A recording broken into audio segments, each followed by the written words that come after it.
તો ગુજરાત પછનું બઝર વાગ્યું છે। મહત્વપૂર્ણ સમાચાર મળી રહ્યા છે। પીએમજે યોજનામાં ગેરરીતિ બાદ હવે મેડિક્લેમ થકી કૌભાંડનો આરોપ। છાતી બાદ હવે રાજકોટની વોકહાર્ટ હોસ્પિટલ સામે ગંભીર આક્ષેપ થયા છે। દર્દીના સગાએ લગાવ્યા છે સારવાર કરતા અધધ નાણાં વસૂલવાનો આરોપ। રાજકોટમાં વોકહાર્ટ હોસ્પિટલ છે કે 7 સ્ટાર હોટલ?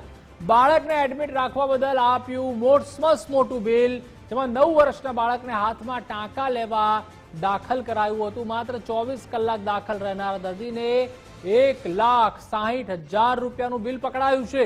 હાથમાં 7 ટાંકાનું બિલ આપ્યું છે 1,60,000। સારવાર આપીને 24 કલાક બાદ બાળકને રજા આપવામાં આવી હતી। સાંજે દાખલ કર્યો છતાં સવારના ડોક્ટરનો વિઝિટ ચાર્જ પણ લગાવ્યો। દર્દીના સગા પાસે ₹10,000 રોકડા પણ ભરાવ્યા હતા। બાળકના હાથ પર એક પણ ઓપરેશન કર્યું નથી, માત્ર ટાંકા લીધા છે। હોસ્પિટલ દ્વારા મેડિક્લેમ હેઠળ પૈસા પડાવવાનું આ કૌભાંડ છે તેનો આક્ષેપ કરાયો છે। દર્દીના સગા વોકહાર્ટ હોસ્પિટલ સામે કાયદેસરની કાર્યવાહી કરવાના મૂડમાં છે।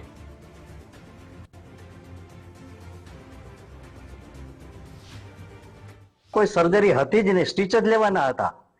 સ્કિન તો ફાટી ગયેલી છે, એને ક્લીન કરીને એમનું રાખી દે, સીધો સ્ટીચ જ લેવાનું હતું। આ વસ્તુ છે એ તો અંદર એ લોકોને ઈશ્વર જાણે, મને ખબર ન, અમે તો બહાર બેઠા હોઈએ, અમને ખબર ન હોય। અને એના જે બીજો કોઓપરેટિવ ડોક્ટર ને પેલા ડોક્ટર ને બધાને વિઝિટ ની અંદર મોકલતા હોય, કોઈ હાથ પણ અડાડતા નથી। આવીને કેમ છો હાલો હાય કરી અને એ લોકો નીકળી જાય અને એનો બિલ ચાર્જ લગાડે છે આની અંદર। અને આ તો ખરેખર થવું જ ન જોઈએ। જો ખરેખર કોઈ પણ પેશન્ટની એમ કે ભાઈ રિક્વાયરમેન્ટ હોય કે મારા દર્દીને તકલીફ છે, આ ડોક્ટરની વિઝિટ લેવડાવો, તો જ ખરેખર એને ડોક્ટર મોકલવા જોઈએ। ન મોકલે શું કામ બીજા અનેક લોકો, અસંખ્ય લોકોને મોકલે।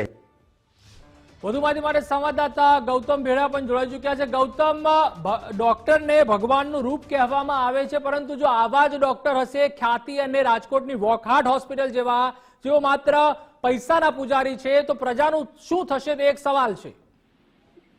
જી ચોક્કસ, રાજકોટમાં જાણે કે કસાઈ અને હોસ્પિટલો છે તેની વચ્ચે હરીફાઈ હાલતી હોય એવું લાગી રહ્યું છે। કારણ કે રાજકોટના વોકહાર્ટ હોસ્પિટલની અંદર આ ઘટના બની છે કે જેમાં એક 9 વર્ષના બાળક છે તેને લગભગ 7 જેટલા ટાંકા લેવામાં આવ્યા અને 7 જેટલા ટાંકાનું બિલ છે તે 1,60,000 થી વધુનું ફાળવવામાં આવ્યું। એટલે કહી શકાય કે જાણે કે આ હોસ્પિટલ છે તે લોકોને ચૂસવા માટે અને લોકોની સાથે છેતરપિંડી કરવાના ધંધા શરૂ કર્યા હોય એ પ્રકારની ઘટના હવે રાજકોટમાં સામે આવી છે। આમ તો રાજકોટની જે વોકહાર્ટ હોસ્પિટલ છે એ નામચીન પણ છે ને સાથે સાથે ઘણીવાર વિવાદમાં પણ આવતી હોય છે। આ વધુ એક વિવાદ આ હોસ્પિટલ સાથે જોડાયો છે, કેમ કે રાજકોટનું ગુજરાતમાં પણ ક્યાંય એવી હોસ્પિટલ હશે કે જે 7 ટાંકા લેવા માટે 1,60,000 જેટલું ખૂબ જ ભારે ભરખમ બિલ છે તે ફટકારતી હોય છે। જી આભાર ગૌતમ, માહિતી બદલ।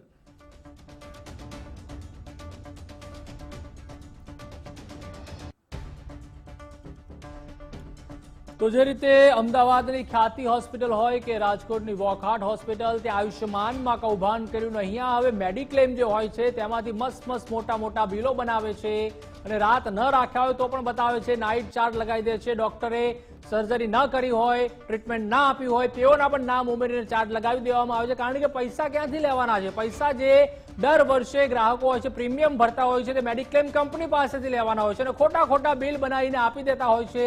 અને આવું તો પહેલી વાર સાંભળ્યું હશે કે માત્ર 7 ટાંકા લેવાના 1.5 લાખથી વધારેનું બિલ બનાવ્યું છે।